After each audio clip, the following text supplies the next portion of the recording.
Commodity call में आपका स्वागत है। मैं हूं मनीषा गुप्ता। सबसे पहले देख लेते हैं हेडलाइंस। सोने में आज सीमित दायरे में कारोबार, लेकिन मजबूत इंडस्ट्रियल डिमांड से चांदी की चमक बढ़ी। एमसीएक्स पर चांदी में 1% से ज्यादा की तेजी। मेटल की चमक आज भी कायम। एलएमई कॉपर 8 साल के हाईज पर, वहीं एमसीएक्स पर कॉपर ने नया लाइफ टाइम हाई बनाया। जिंक, निकल और लेड में भी जोरदार खरीदारी।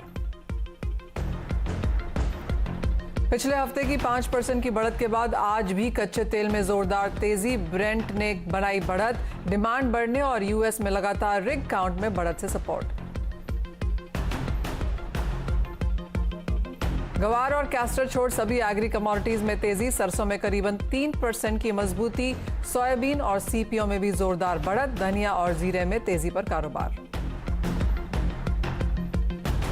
सरकार को बफर स्टॉक बनाने के लिए नहीं मिल रही हैं दालें। बाजार भाव एमएसपी से ज्यादा होने से किसान खुले बाजार में बेच रहे हैं दाल। 15 लाख टन की जगह अभी सिर्फ 3 लाख टन दालों की खरीदारी।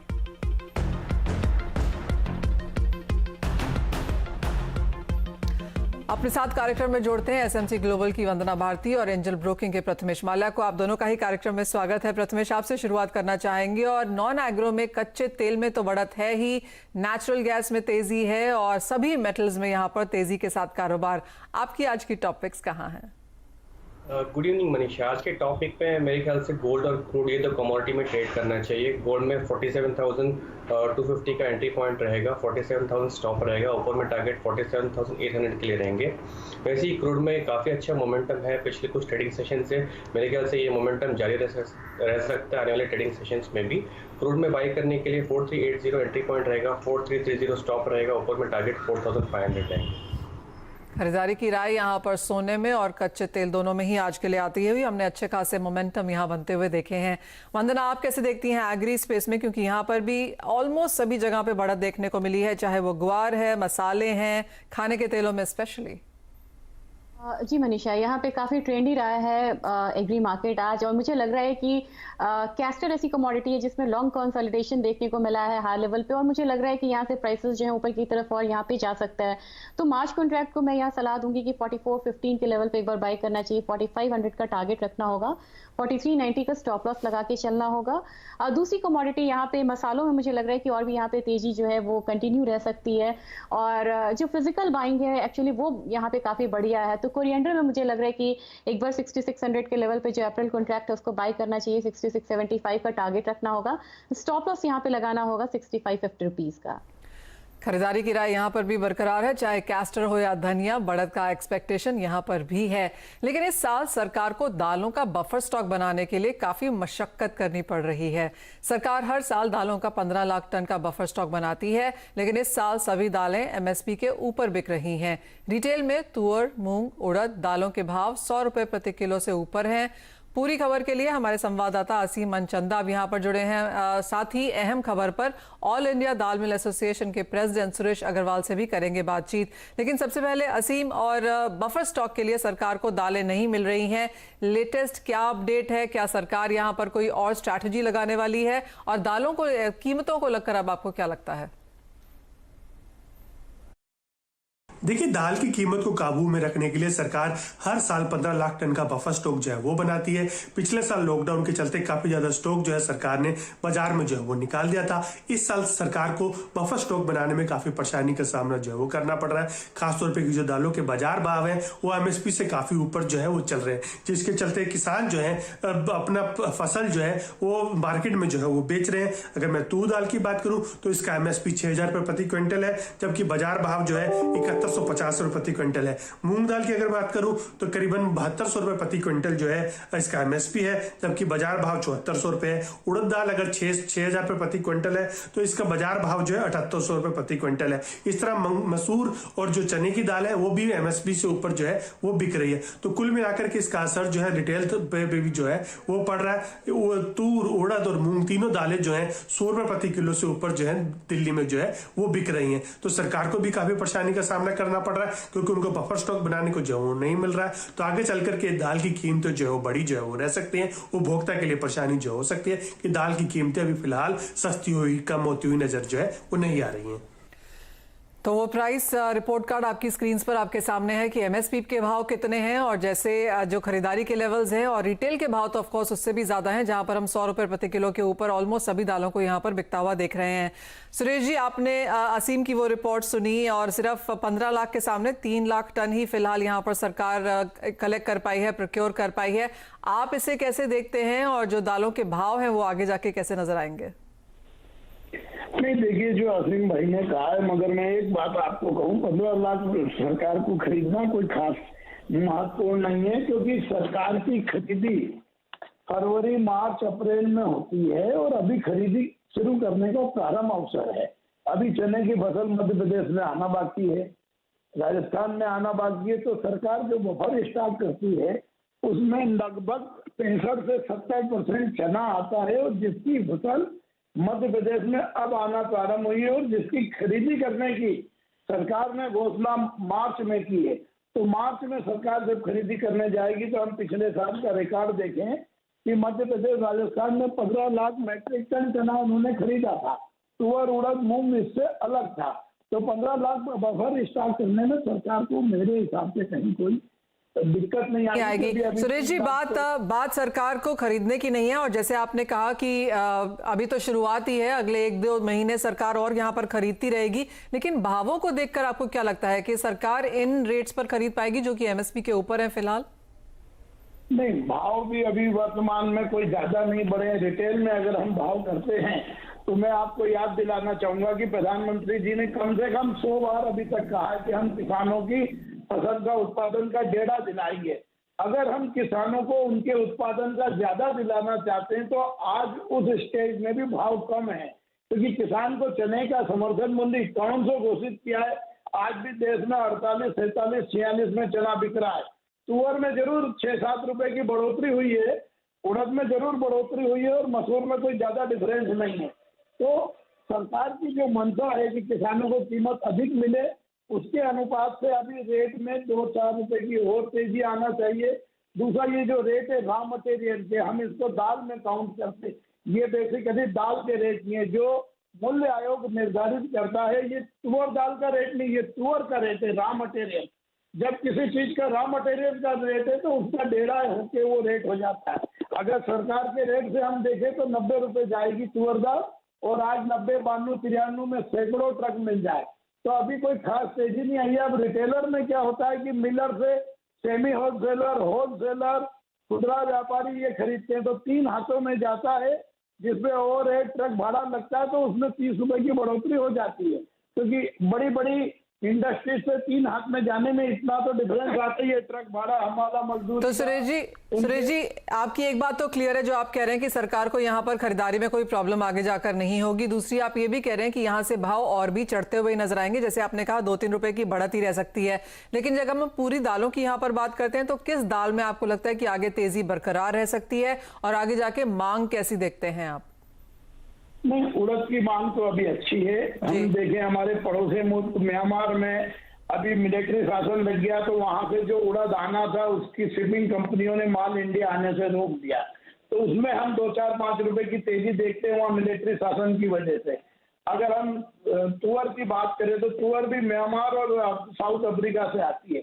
तो जो साउथ अफ्रीका से तुअर आना है वो निरंतर आती रहेगी। म्यांमार में ये मिलिट्री के कारण दिक्कत हुई। और मूंग का उत्पादन जो है, पहले किसी जमाने में 2 बार मूंग की फसल आती थी, गर्मी और सर्दी की।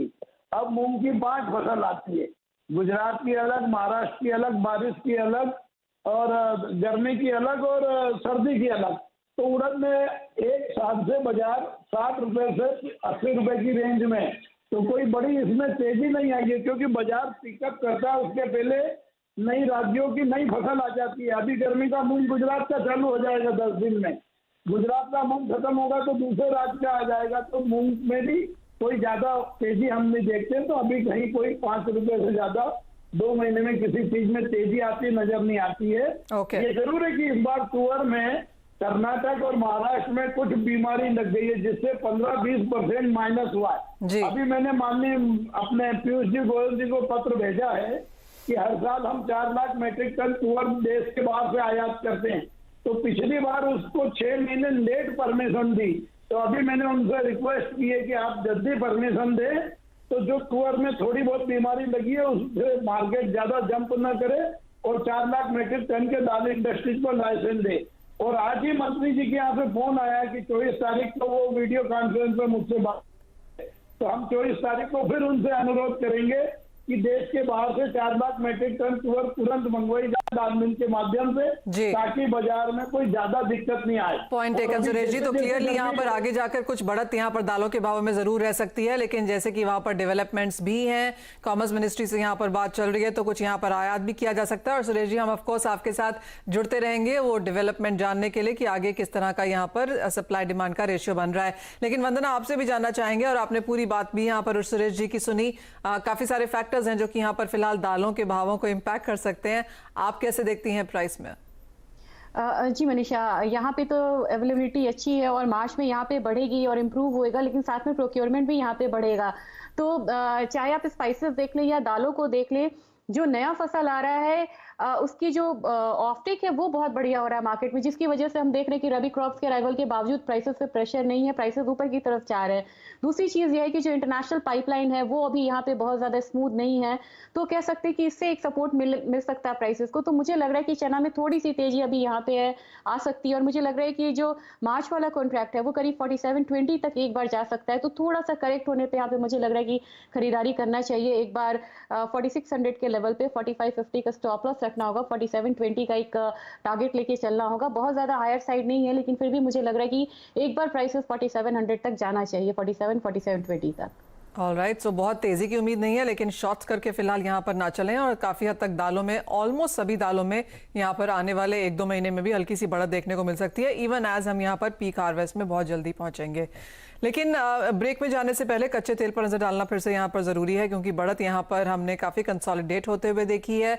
प्रथमेश, आपको क्या लगता है, अगर कोई ट्रेडर है, कोई नए इन्वेस्टर हैं, तो क्या इन करंट लेवल्स पे भी खरीदारी करना चाहिए या कुछ करेक्शन का इंतजार करें?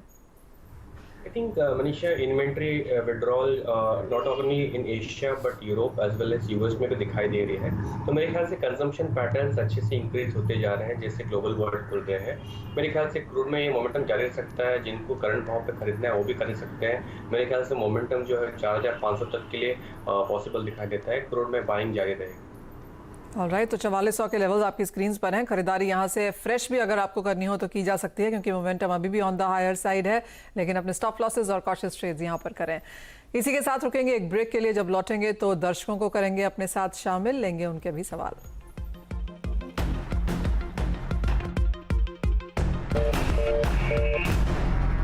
कमोडिटी कॉल में आपका स्वागत है, और अब वो समय है जब अपने दर्शकों को अपने साथ हम यहाँ पर शो में शामिल करते हैं। और नागपुर से अशोक जी हमारे साथ फोन लाइन पर हैं। अशोक नमस्कार, क्या है आपका सवाल? अशोक जी, आपको मेरी आवाज आ रही है?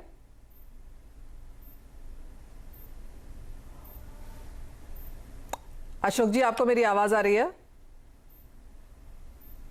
अशोक जी से यहाँ पर संपर्क नहीं बन पा रहा है, लेकिन उनका सवाल हमारे पास है। गोल्ड पेटल 100 ग्राम उन्होंने खरीदा है 4919 के लेवल्स पे।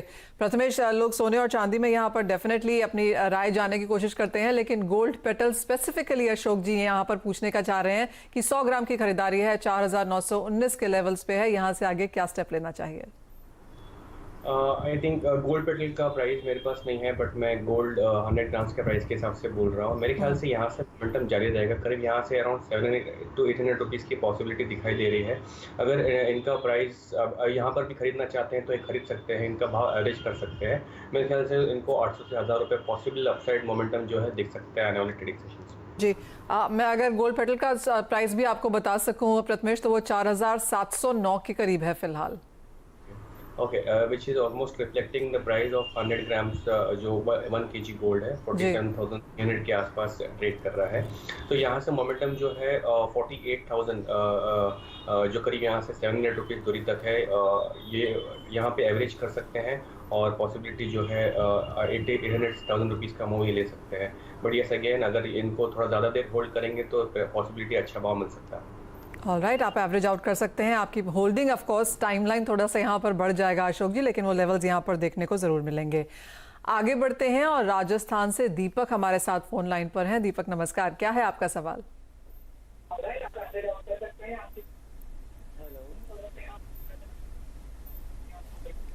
दीपक नमस्कार, क्या है आपका सवाल? मैडम मेरा सवाल गुवाहाटी सीट पर है। जी, गुवाहाटी सीट मतलब 2018 में बाइंग किया हुआ है फिजिकल। जी, 2018 में गुवाहाटी लिया हुआ है।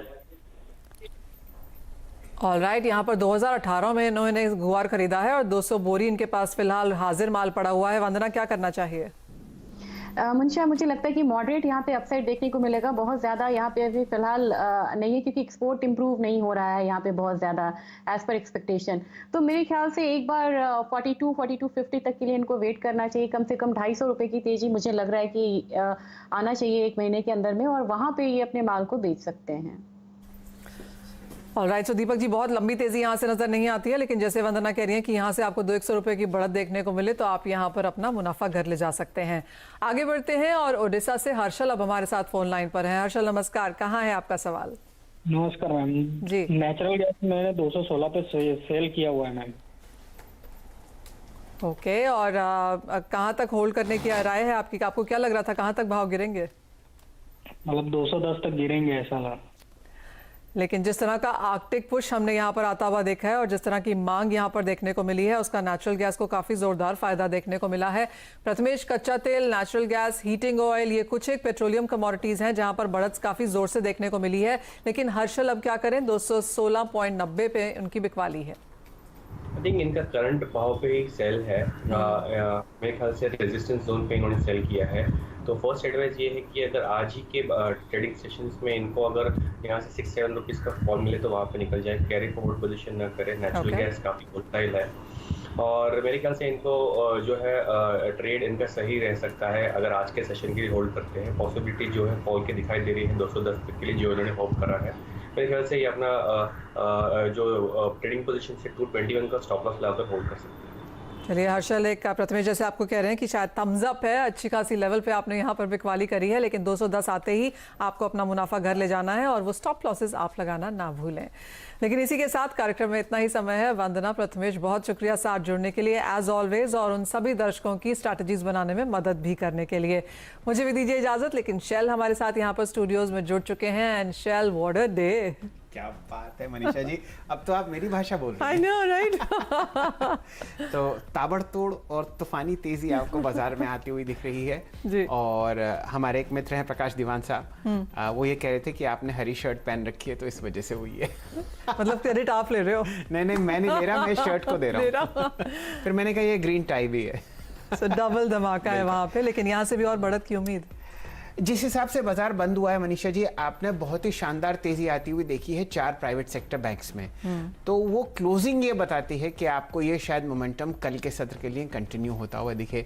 और भी कई नए स्टॉक्स आपको जुड़ते हुए दिख रहे हैं। टाटा मोटर्स एक है जहां पर कुछ अच्छी खबरें आई तो वहां पर मोमेंटम आपको दोबारा वापस देता हुआ दिख रहा है। लेकिन अभी तक तो कहानी जो है वो है ICICI bank record high, axis bank जो रिकॉर्ड हाई तोड़ने वाला है, और ख़ासकर आपको HDFC बैंक पर रिकॉर्ड हाई लगती हुई दिखेगी।